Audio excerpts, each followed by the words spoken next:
Sandra Isidore gave Fela a copy of the autobiography of Malcolm X.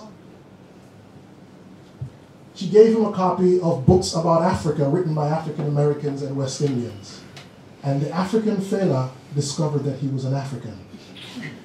Interesting, eh? That's exactly what I'm talking about. Fela discovered that he's an African, that there's this thing called colonialism that he knew about colonialism, but it was just something he lived with, right? But something for him to confront. He goes to LA, Sandra Isidore, Black Panthers, and wow, I'm an African, right?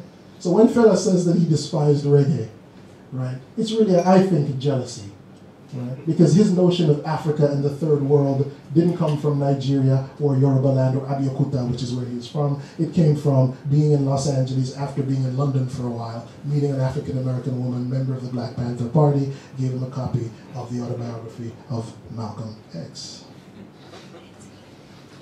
Fela's African beats, too. Many of you probably know who's the most profound influence on Fela's African Nigerian Afrobeat?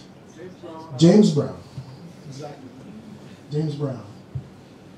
So people don't realize that Fela got much of his Africa from an African American or even Caribbean texts and ideas, which he mixed with his Yoruba stuff and his experience as a Yoruba man. Right? And of course, the militant funk of James Brown's generation, it hit a lot of people in Nigeria and West Africa. The first really to do was a guy named Gerald Pino, right? Because Fela actually imitated Gerald Pino's imitation of James Brown. So Fela imitated Gerald Pino's imitation of James Brown to create his authentic Yoruba Afrobeat. Right?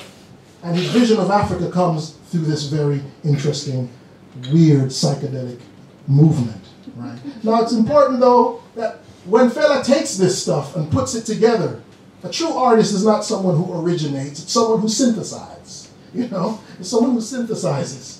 And Fela puts it together. Why was it important in Nigeria? Well, don't forget, this is the generation after genocide, after they have massacred the Igbo people, right? The Yorubas, the Hausas, the Igbos, the Tiv, the Efik, the Ijaw, the Ibibio, all of these people are suffering from the genocide after 1969. But for Fela to create a music that united these people, he needed a concept to unite them. And what was the concept?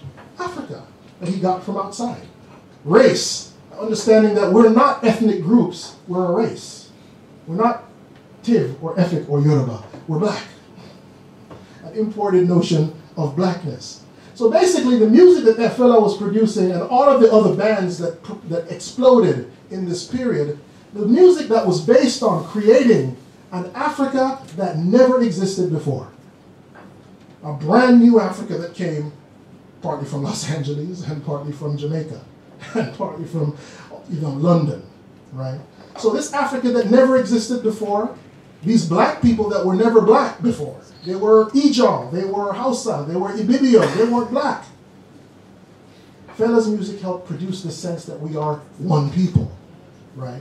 After a genocide that was based on us being radically different ethnic groups, right? So this new possible fantasy Africa helped create a climate that I think introduces or welcomes roots reggae, right? And this is something that the continent at that time and to this day has to deal with. It has to deal with its sense of itself as a whole, right? And roots reggae is very crucial to the introduction of a concept of race and a vision of Africa that had never been there before for Africans, even if it's a fantasy, right? Even if it's a fantasy, look what the fantasy made possible. So again, reggae didn't invent this. It didn't initiate the process. But it had the most powerful stamp on this process. So it's a wonderful thing, but it's also a problem too, right? In the sense that reggae, particularly roots reggae or Rastafari thought, tends to be so obsessed with the fantasy that it kind of ignores some very important details, right? For example, the celebration of Haile Selassie. Very complicated, not just for you and me, but for people in Ethiopia who suffered under his regime. You understand? You know, there's so many generations of Ethiopians that were exiled because of the Selassie regime, who now encounter all these black Jamaican people with the colors of Haile Selassie running around saying he is God. Right? And I'm not saying he's not God. I'm just saying that you need to talk to the Ethiopians. If you want to call him God, which I think is a legitimate thing, you can't do it alone. You need to talk to the Ethiopians. Not only that, a lot of roots reggae Rastafari ideology tends to celebrate a lot of dictators. Why? Because they believe that these revolutionaries are representing African people. They do not. They represent themselves.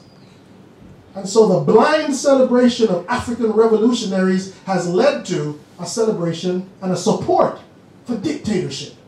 Right? So you see the problem. It's a good thing. It's a complicated thing. But we have to give respect to reggae for creating this conversation in the world about Africa for blacks themselves, and certainly for all other people, right? And I think it's because the conversation, the vision of Africa is so contradictory, right?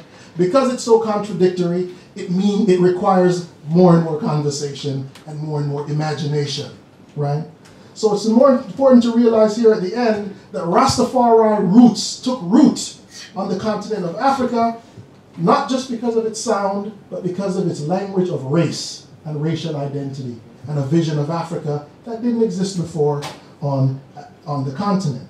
So when I talk about Lucky Dube's death, I'm celebrating his life, but I'm also talking about hopefully the death of certain ways of thinking about Africa, because the habit that you share and I share, that we all share, is that we're more likely to talk about Africa than listen to Africa, right? And that's what Lucky Dube was struggling to deal with. So in conclusion, people like Sonny Okosun and Lucky Dube and so many others, they used reggae not to find their roots, not even to find their history.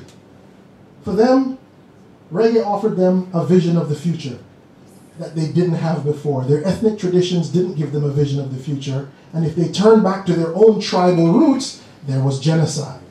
There's ethnic strife. So reggae gave them a vision of possibility. Not only reggae, but reggae is the most prominent form to give to Africans a sense of themselves as Africans, right? Because in reggae, they didn't find their roots. They found a future. And for them, the future was defined as the ability to redefine and transform your roots and make them into what you want to make them. Thanks.